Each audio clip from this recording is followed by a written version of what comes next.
IT job కోసం try చేస్తున్నారా? Coding ట్యూటర్లో training తో పాటు స్టైఫండ్ అండ్ 100% జాబ్ గ్యారంటీ. ఈ మధ్య చాలా మంది కష్టపడి సంపాదించకుండా ఈజీ మనీ కోసం వెంపర్లాడుతున్నారు. ఇందుకోసం అతి తెలివితో ఎన్నో అడ్డదారులు తొక్కుతూ అమాయక జనాల్ని నిండా మోసం చేస్తూ అందిన కాడికి దండుకుంటున్నారు. అచ్చం ఇలాగే ఓ యువతి అధికారుల కళ్ళుగప్పి రైల్లో టీటీఈ అవతారం ఎత్తింది. అసలు విషయం వెలుగులోకి రావడంతో ఈ అమ్మాయి నోట్లో నీళ్లు నమిలింది.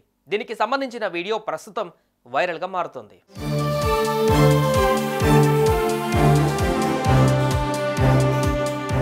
మధ్యప్రదేశ్ నుంచి పంజాబ్ వెళ్లేందుకు తాజాగా పాతల్కోట్ ఎక్స్ప్రెస్ బయలుదేరింది. ప్రయాణికులతో ట్రైన్ కిక్కిరిసిపోయింది. అడుగు తీసి అడుగు వెయ్యలేనంతగా ఉన్నారు. అయితే అతి తెలివిని ప్రయోగించిన ఓ యువతి నకిలీ టీటీఈ అవతారం ఎత్తింది. టికెట్ లేకుండా ప్రయాణిస్తున్న వారిని గమనించి వారిని భయపెట్టి డబ్బులు లాగేస్తోంది.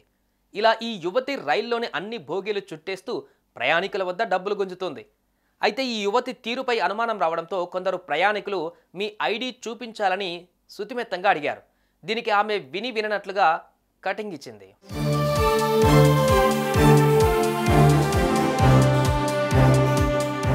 దీంతో అనుమానం వచ్చిన కొందరు ప్రయాణికులు వెంటనే రైల్వే పోలీసులకు సమాచారం అందించారు.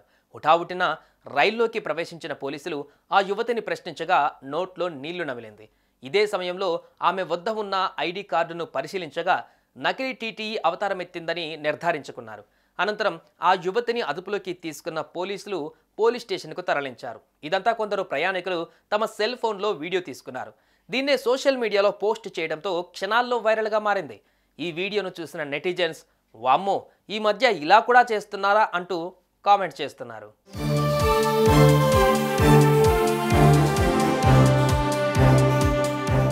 ఇదండి కొందరి వ్యక్తుల పని. అమాయక జనాల్ని ఆసరాగా చేసుకొని ఇలా మోసం చేస్తూ అక్రమంగా డబ్బులు కూడబెట్టుకుంటున్నారు. నకిలీ టీటీఈగా అవతారం ఎత్తిన ఈ యువతి తీరుపై మీరెలా స్పందిస్తారు? కామెంట్ చేయండి.